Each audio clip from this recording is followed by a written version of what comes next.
Good morning to one and all. ఈరోజు మనం ఈ వీడియోలో ప్రెసిడెంట్ గురించి, నెక్స్ట్ ప్రెసిడెంట్ అవ్వాలి అంటే ఏ క్వాలిఫికేషన్స్ ఉండాలి, ప్రెసిడెంట్కి ఎలక్షన్స్ ఏ విధంగా జరుగుతాయి, ప్రెసిడెంట్ యొక్క టెన్యూర్ ఎన్ని రోజులు ఉంటుంది, impeachment procedure, powers of presidents, next vetoes, ఎన్ని టైప్స్ ఆఫ్ వీటోస్ ఉంటాయి, ఎమర్జెన్సీ పవర్స్ ఏంటి అంటే మీరు వినుంటారు. మన government declare the national emergency, presidential rule in that state, లేకపోతే ఫైనాన్షియల్ ఎమర్జెన్సీ డిక్లేర్ చేశారు. ఇట్లాంటి మీరు న్యూస్లో తరచుగా వింటూ ఉంటారు. వీటి గురించి మనము నీట్గా క్లియర్గా సింపుల్గా నేర్చుకుందాము.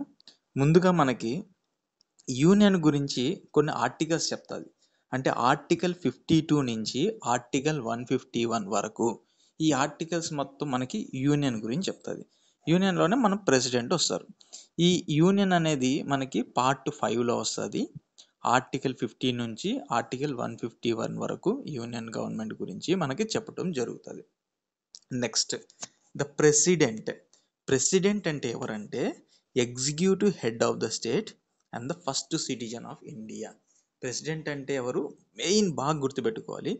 మన executive head of the state ఎవరంటే ఏది మనం చేసేది ఏ పనన్నా కానీ ప్రెసిడెంట్ పేరు మీదే చేస్తాము, అందువల్ల executive head of the state అని అంటాము.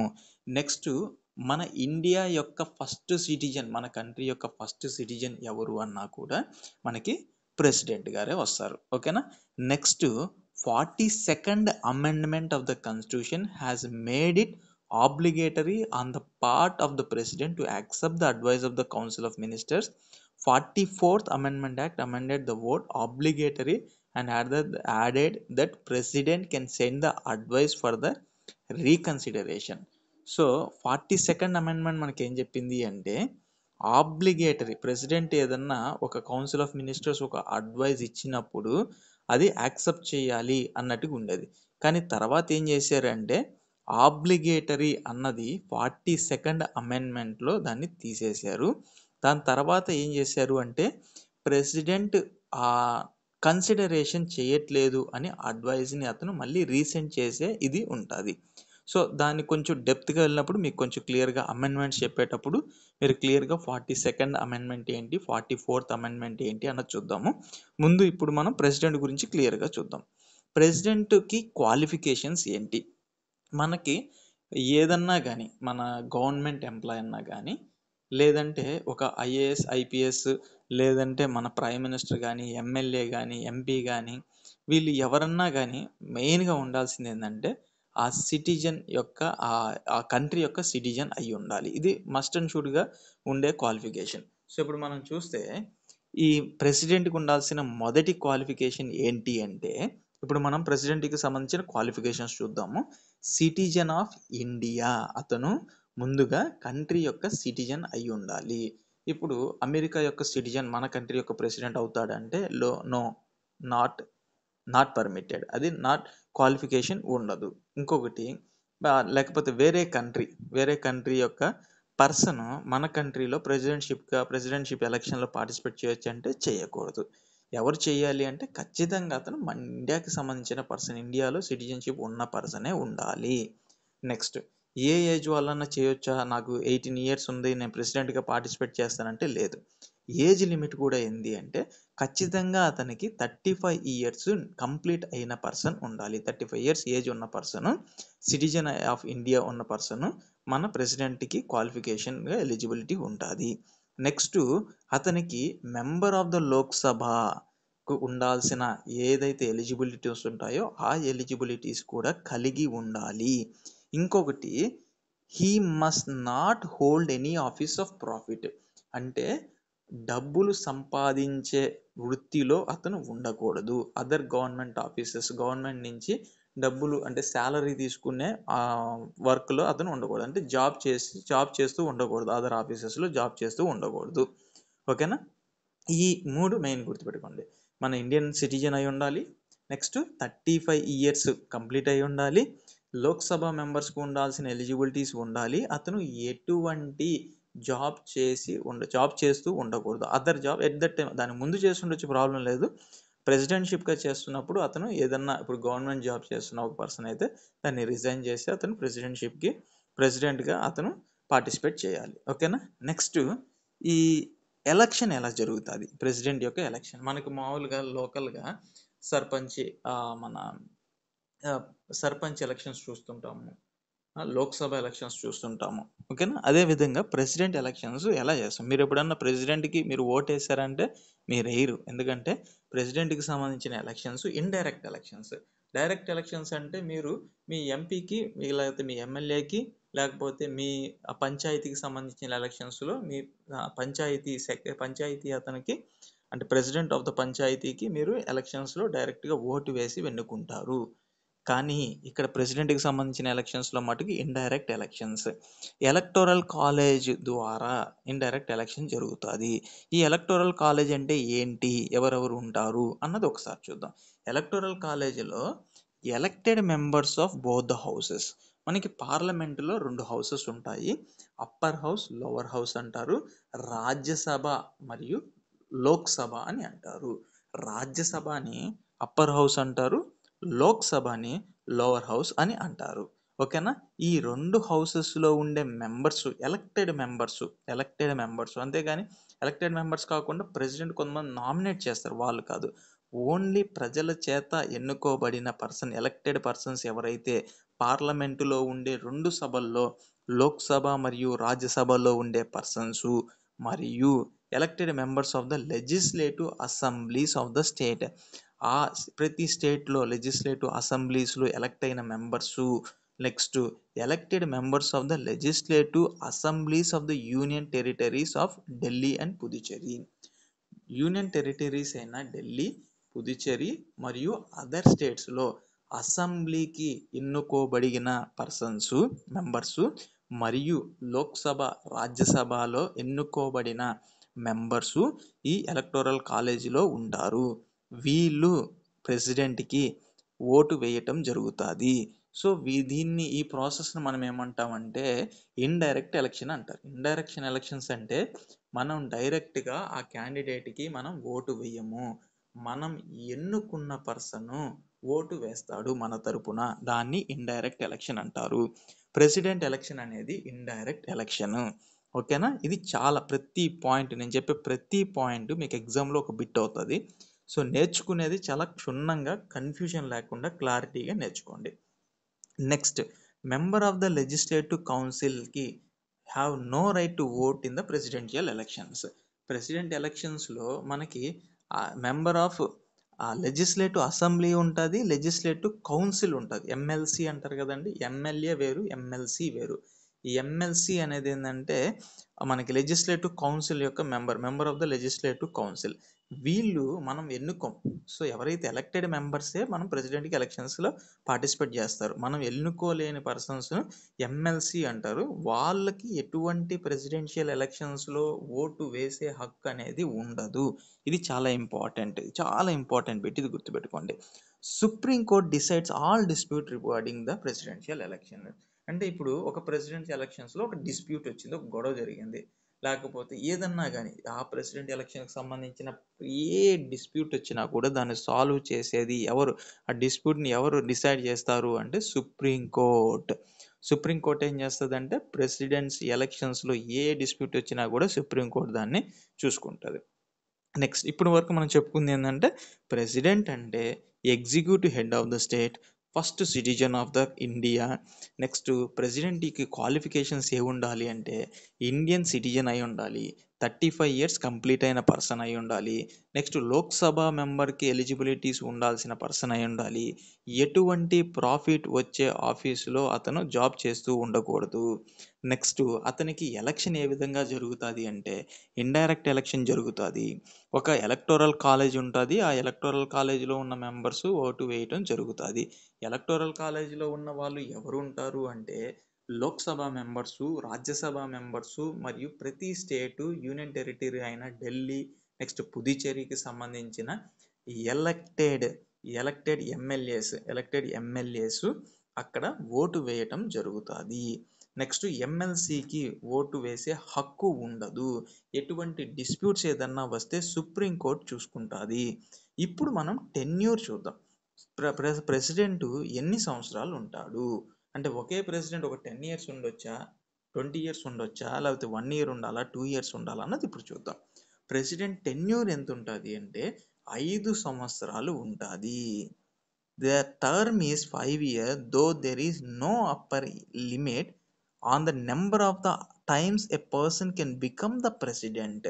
ఇది చాలా చాలా ఇంపార్టెంట్ బిట్. ఆర్టికల్ 57 ఏం చెప్తుంది అంటే ఒక పర్సన్ ఒక్కసారి ప్రెసిడెంట్గా చేసిన తర్వాత ఒక టర్మ్ కంప్లీట్ అయిన తర్వాత మరి ఒక టర్మ్కి పార్టిసిపేట్ చేయకూడదు అని ఎట్లాంటిది ఏమీ ఉండదు. ఒక టర్మ్ అంటే 5 ఇయర్స్. 5 ఇయర్స్ కంప్లీట్ చేసుకున్న తర్వాత కూడా అతను మళ్ళీ ఎలక్షన్లో పార్టిసిపేట్ చేసి ఎన్నిసార్లు అన్నా కానీ అతను ఎన్నికైన తర్వాత ప్రెసిడెంట్గా చేసుకోవచ్చు. That tells the article 57. 57 చెప్పేది మనకి అది. ఆర్టికల్ 57 క్లియర్గా చెప్తాది. కొన్ని అదర్ కంట్రీస్లో అటువంటి ప్రొవిజన్ అనేది ఉండదు. మనకి ఎన్నిసార్లు అన్నా కానీ ప్రెసిడెంట్ ఎన్ని టర్మ్స్ అన్నా చేసుకోవచ్చు. ఒక టర్మ్ 5 ఇయర్స్ ఉంటుంది. Next he can give resignation to the vice president before the full term. Complete full term అవ్వక ముందే ఇప్పుడు అతను 5 ఇయర్స్ చేయాలి. 5 ఇయర్స్కి ముందే అతను నేను ప్రెసిడెంట్గా చెయ్యను, నాకు వద్దు అని అనుకున్నప్పుడు 5 ఇయర్స్ కంప్లీట్ అయితే ఆటోమేటిక్గా అతను వెళ్ళిపోతారు, వేరే వాళ్ళని ఎన్నుకుంటారు. అలా కాకుండా బిఫోర్ 5 ఇయర్స్ అతను డిసైడ్ అయ్యాడు, నేను ఈ జాబ్ నాకు అవసరం లేదు, ఈ ప్రెసిడెంట్గా నేను చెయ్యను, నాకు వద్దు అని అనుకున్నప్పుడు మనం వర్క్ చేసే జాబ్లో మనం ఏ విధంగా అయితే రెసిగ్నేషన్ని మన హెడ్కి మనం ఎలా అయితే ఇస్తామో అదే విధంగా ఇది చాలా చాలా ఇంపార్టెంట్ బిట్ అండి. ఆర్ఆర్బి ఎగ్జామ్ కానీ స్టాఫ్ సెలక్షన్ కమిషన్కి కానీ మనము ప్రెసిడెంట్ రెసిగ్నేషన్ ఎవరికి ఇవ్వాలి? ఇప్పుడు మనం జాబ్ చేస్తే మనం ఆ జాబ్ చేసే చోట ఒక హెడ్ ఉంటారు, ఆ హెడ్కి ఇస్తాము. అదేవిధంగా ప్రెసిడెంటే మన first citizen of the country, ఇంకా అతనికి మించి ఇంకెవరు ఉంటారు అనుకుంటాం. ఫస్ట్ ప్రెసిడెంట్ ఎప్పుడన్నా కానీ రిజిగ్నేషన్ ఇవ్వాలి అనుకుంటే అతను వైస్ ప్రెసిడెంట్కి తన యొక్క రిజిగ్నేషన్ని సబ్మిట్ చేయాలి. బాగా గుర్తుపెట్టుకోండి, చాలా ఇంపార్టెంట్ బిట్. తన రెసిగ్నేషన్ని వైస్ ప్రెసిడెంట్కి ఇవ్వటం జరుగుతుంది. ఓకేనా. నెక్స్ట్ ప్రెసిడెంట్కి అతనికి శాలరీ ఎంత ఉంటుంది అంటే 5 లక్షల రూపాయలు ప్రతి నెల అతనికి శాలరీగా ఇవ్వటం జరుగుతుంది. Next office of the president falls vacant due to death.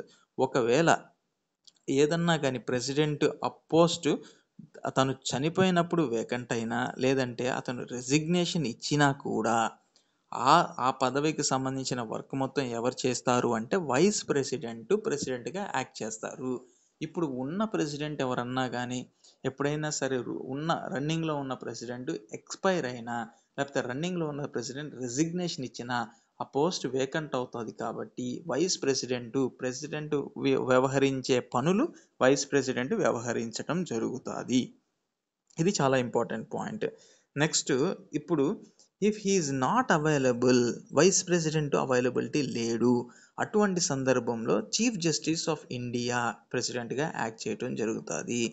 If not, ఒకవేళ చీఫ్ జస్టిస్ ఆఫ్ ఇండియా కూడా అవైలబిలిటీలో లేదు, సిజిఐ కూడా అవైలబిలిటీలో లేనప్పుడు సుప్రీంకోర్టులో ఉన్న సీనియర్ మోస్ట్ జడ్జ్ ఎవరైతే ఉంటారో వాళ్ళు ప్రెసిడెంట్ ఆఫ్ ఇండియాగా యాక్ట్ చేయడం జరుగుతుంది. ఒక్కసారి క్లియర్గా గుర్తుపెట్టుకోండి, ప్రెసిడెంట్ మనకి ప్రెసిడెంట్ ఉంటే ప్రెసిడెంట్గా వ్యవహరిస్తాడు. ఒకవేళ ప్రెసిడెంట్ లేకపోయినప్పుడు అంటే అతను చనిపోయినా లేకపోతే రెసిగ్నేషన్ ఇచ్చినా కూడా వైస్ ప్రెసిడెంట్ చేస్తాడు ప్రెసిడెంట్ పనులు. ఒకవేళ వైస్ ప్రెసిడెంట్ కూడా లేకపోతే చీఫ్ జస్టిస్ ఆఫ్ ఇండియా చేస్తారు. ఒకవేళ చీఫ్ జస్టిస్ ఇండియా కానీ లేకపోతే నాట్ అవైలబుల్ ఉన్న సందర్భంలో సుప్రీంకోర్టు జడ్జెస్లో ఎవరైతే సీనియర్ మోస్ట్ ఉంటారో వాళ్ళు ఆ పనిని చేయటం జరుగుతుంది. ఫస్ట్ ప్రెసిడెంట్ ఆఫీస్లో ఉన్నప్పుడు అంటే అతను టర్మ్లో ఉన్నప్పుడు ఎవరు చనిపోయారు అంటే జాకీర్ హుసేన్ గారు ఫస్ట్ ప్రెసిడెంట్ చనిపోవటం. Next Fakhruddin Ali Ahmed was the second president to die in the office. మనకి టర్మ్లో ఉన్నప్పుడు ఆఫీసులో ఉన్నప్పుడు వాళ్ళు ఇద్దరు చనిపోయింది ఎవరు వ్యక్తులు అంటే ముందుగా జాకీర్ హుసేన్ మరియు ఫక్రుద్దీన్ అలీ అహ్మద్, వీళ్ళిద్దరు. First president who died in the office అంటే Zakir Hussain. Second president who died in the office అంటే ఫక్రుద్దీన్ అహ్మద్ అంటే సెకండ్ ప్రెసిడెంట్. ఓకేనా, ఇది చాలా ఇంపార్టెంట్, ఇది అడుగుతుంటారు. So who is the first president who died in the office అంటే you must put the answer as Zakir Hussain.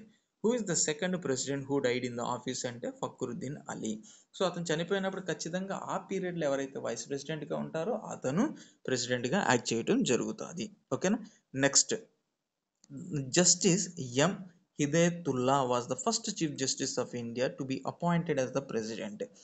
July 1969 నుంచి ఆగస్టు 1969 వరకు, జూలై 1969 నుంచి ఆగస్టు 1969 వరకు మనకి ఎం హిదయతుల్లా అనే చీఫ్ జస్టిస్ ఆఫ్ ఇండియా ప్రెసిడెంట్గా యాక్ట్ చేయడం జరిగింది. ఓకేనా, ఇది మనకి క్షుణ్ణంగా ప్రెసిడెంట్ గురించి. ఓకేనా.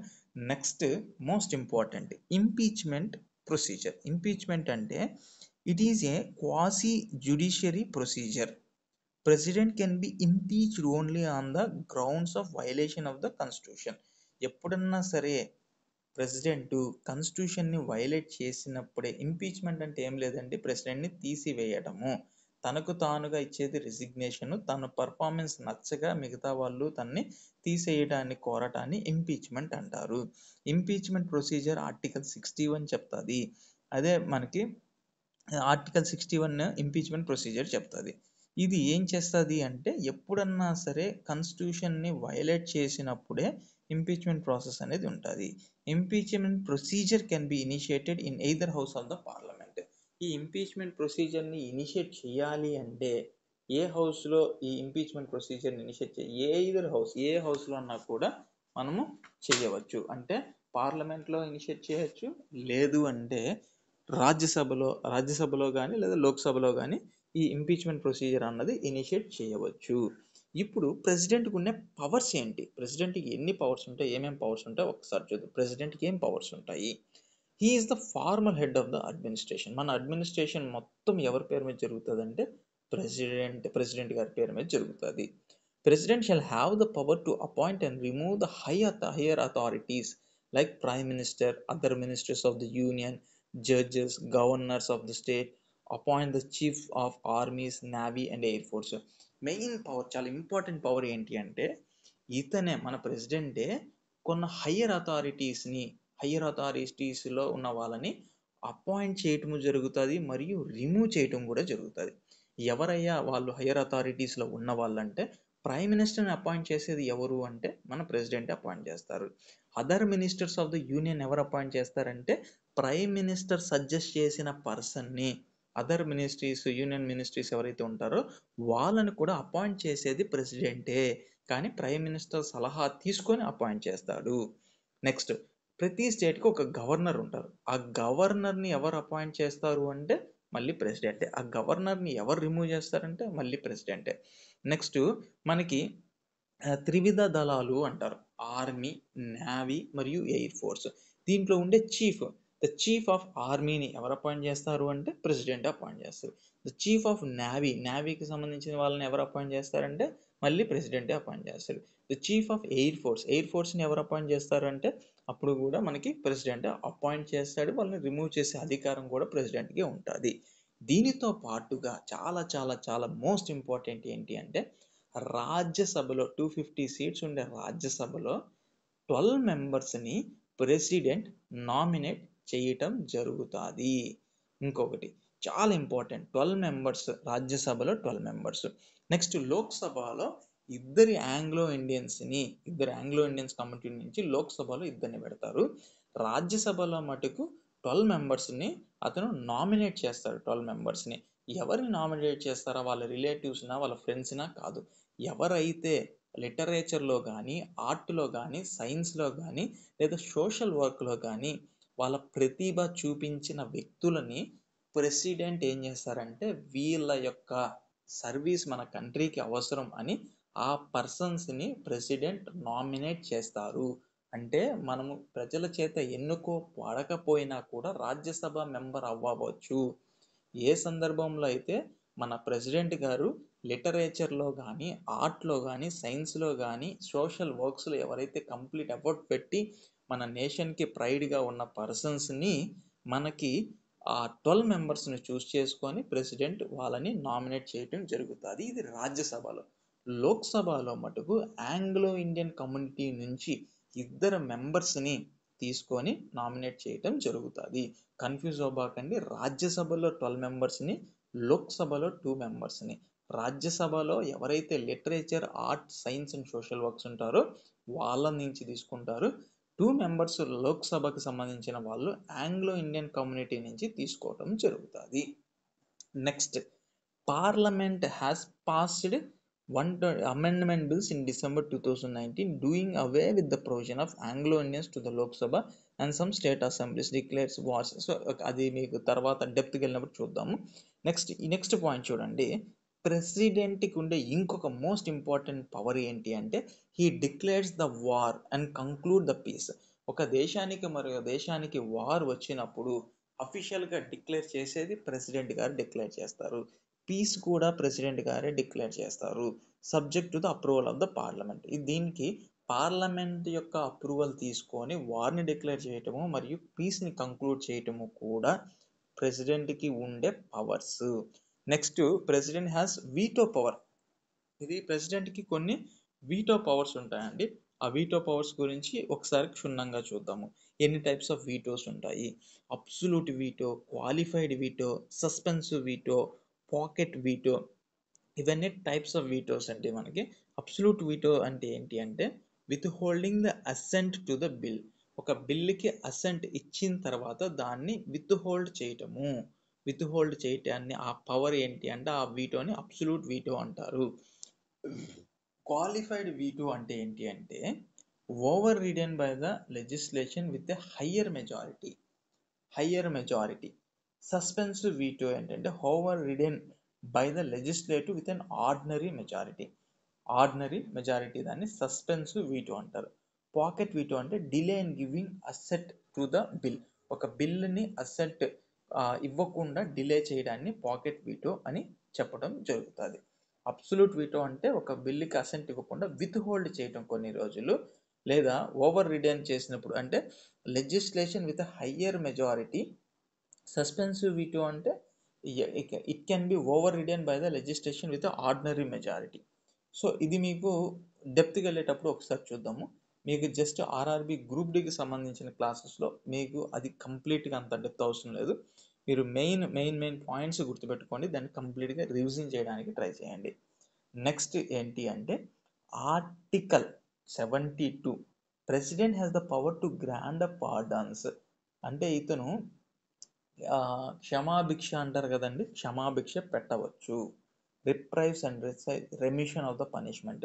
ఒక పనిష్మెంట్ని తీసేయవచ్చు, లేకపోతే పనిష్మెంట్ పీరియడ్ని తగ్గించవచ్చు. ఓకేనా? ఇది మనకి ప్రెసిడెంట్కి ఉండే పవర్. ఇది ఆర్టికల్ 72 దీని గురించి చెప్పడం జరుగుతుంది. ఆర్టికల్ 123 ఏం చెప్తుంది అంటే president can promulgate ordinance when parliament is not sessions. Parliament sessions లేనప్పుడు ప్రెసిడెంట్ ఏం చేస్తాడంటే ఈ ఆర్డినెన్స్ని ప్రొమాల్గేట్ చేయవచ్చు ప్రెసిడెంట్. ఆర్టికల్ 120 చెప్తుంది. ఈ క్షమాభిక్ష పెట్టే అధికారం ప్రెసిడెంట్కి ఉంది అని చెప్పే ఆర్టికల్ ఏంటి అంటే 72 ఆర్టికల్. సో ఇప్పుడు మనం ఒక్కసారి ప్రెసిడెంట్ గురించి చెప్తే ఇంపీచ్మెంట్ ప్రొసీజర్ గురించి మనకి ఆర్టికల్ 61 చెప్తుంది. నెక్స్ట్, పార్లమెంట్ సెషన్లో లేనప్పుడు ఆర్డినెన్స్ని ప్రొమల్గేట్ చేసే అధికారము ప్రెసిడెంట్కి ఉంది అని చెప్పేది ఆర్టికల్ 123. దానితో పాటు ఒక ప్రెసిడెంట్కి క్షమాభిక్ష పెట్టే అధికారం ఉంది అని చెప్పేది ఆర్టికల్ 72. ఇది మన ప్రెసిడెంట్ గురించి. ఒక్కసారి ప్రెసిడెంట్ అనే వ్యక్తి head of the state, executive head of the state, first citizen of India. President అవ్వాలి అంటే అతను ఇండియా సిటిజన్ అయి ఉండాలి, 35 years కంప్లీట్ అయి ఉండాలి. నెక్స్ట్, అతను లోక్సభ మెంబర్స్కి సంబంధించిన ఎలిజిబిలిటీ కలిగి ఉండాలి. He must not hold any office of profit. Next, elections. Indirect election జరుగుతుంది, దానికి ఒక ఎలక్టోరల్ కాలేజ్ ఉంటుంది. ఎలక్టోరల్ కాలేజ్లో ఉండే మెంబర్స్ ఎవరు అంటే లోక్సభ మెంబర్స్ కానీ రాజ్యసభల మెంబర్స్, ఎలక్ట్ అయిన మెంబర్స్, మరియు స్టేట్ యూనియన్ టెరిటరీస్ అయిన ఢిల్లీ అండ్ పుదుచ్చేరిలో ఎలక్టెడ్ ఎమ్మెల్యేస్, లెజిస్లేటివ్ అసెంబ్లీ యొక్క మెంబర్స్, ఎలక్టెడ్ మెంబర్స్ ఎవరైతే ఉంటారో వాళ్ళు ప్రెసిడెంట్ ఎలక్షన్లో ఓటు వేయవచ్చు. నెక్స్ట్ టెన్యూర్, ఒక ప్రెసిడెంట్కి 5 years టెన్యూర్ ఉంటుంది. ఎన్ని టర్మ్స్ అన్నా కానీ ప్రెసిడెంట్ చేసుకోవచ్చు. అది 57 ఆర్టికల్ చెప్పడం జరుగుతుంది. అతను తన యొక్క రెసిగ్నేషన్ని వైస్ ప్రెసిడెంట్కి అందిస్తాడు. ప్రెసిడెంట్కి సంబంధించిన శాలరీ పర్ మంత్ అతనికి 5 lakh rupees, 5 లక్షల రూపాయలు శాలరీగా ఇవ్వటం జరుగుతుంది. ఈ ప్రెసిడెంట్ ఎప్పుడన్నా సరే లేనప్పుడు, అంటే అతను చనిపోయినప్పుడు కానీ లేదా రెసిగ్నేషన్ ఇచ్చే ఆ ప్రెసిడెంట్ వేకెంట్గా ఉన్నప్పుడు వైస్ ప్రెసిడెంట్ ప్రెసిడెంట్గా యాక్ట్ చేస్తాడు. వైస్ ప్రెసిడెంట్ కూడా లేకపోతే చీఫ్ జస్టిస్ యాక్ట్ చేస్తాడు, చీఫ్ జస్టిస్ ఆఫ్ ఇండియా. అతను కూడా లేని సందర్భంలో senior most judge of the supreme court act చేస్తారు. నెక్స్ట్ ఫస్ట్ ప్రెసిడెంట్, మన ఆఫీస్లో ఉండగా చనిపోయిన ఫస్ట్ ప్రెసిడెంట్ ఎవరు అంటే జాకీర్ హుసేన్ గారు. సెకండ్ ప్రెసిడెంట్ ఎవరు అంటే Fakhruddin Ali Ahmed. Next CJI, chief justice of India ప్రెసిడెంట్గా యాక్ట్ చేసిన సందర్భం ఎప్పుడు వచ్చింది అంటే జూలై 1960 నుంచి ఆగస్టు 1969 వరకు ఎం హిదయతుల్లా అనే person chief justice of India ప్రెసిడెంట్గా యాక్ట్ చేశారు. ఇంపీచ్మెంట్ ప్రొసీజర్ని 61 ఆర్టికల్ చెప్తుంది. ఎప్పుడన్నా సరే ఒక ప్రెసిడెంట్ కాన్స్టిట్యూషన్ని వైల్యూట్ చేసినప్పుడు అతని ఇంపీచ్మెంట్ ప్రొసీజర్ అనేది ద్వారా అతన్ని రిమూవ్ చేయడం జరుగుతుంది. ఈ ఇంపీచ్మెంట్ ప్రొసీజర్ అనేది ఏ హౌస్లో అన్నా కూడా పార్లమెంట్లో, లోక్సభలో కానీ రాజ్యసభలో కూడా దాన్ని ఇంట్రడ్యూస్ చేయవచ్చు.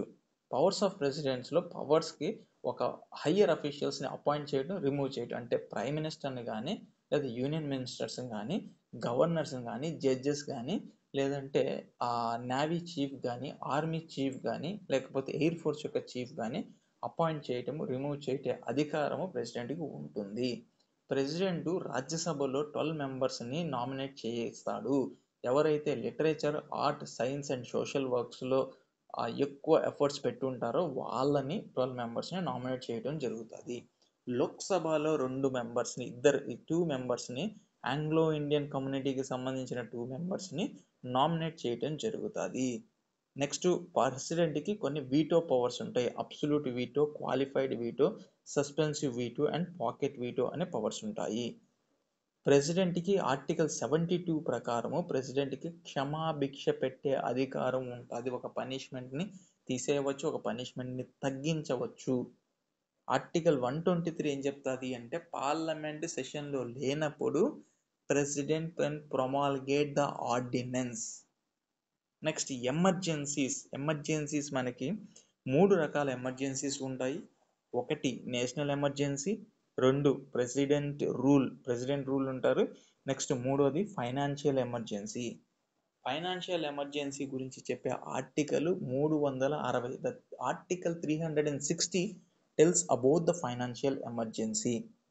నెక్స్ట్ ప్రెసిడెన్షియల్ రూల్ గురించి చెప్పేది ఆర్టికల్ 356. ఆర్టికల్ 352 ఏం చెప్తుంది అంటే నేషనల్ ఎమర్జెన్సీ. ఈ పవర్స్, ఈ ఎమర్జెన్సీస్ ప్రెసిడెంట్ గారు డిక్లేర్ చేస్తారు. President as per the article 352 can declare the national emergency. President as per the article 356 356 article ప్రకారం ప్రెసిడెంట్ రూల్ ఒక స్టేట్లో అదుపు తప్పిపోయింది, ఒక స్టేట్లో రూలింగ్ అనేది సిస్టమేటిక్గా లేదు, రూలింగ్ చేయలేని సందర్భంలో ఆ స్టేట్లో ప్రెసిడెంట్ రూల్ని ఇంపోజ్ చేయవచ్చు.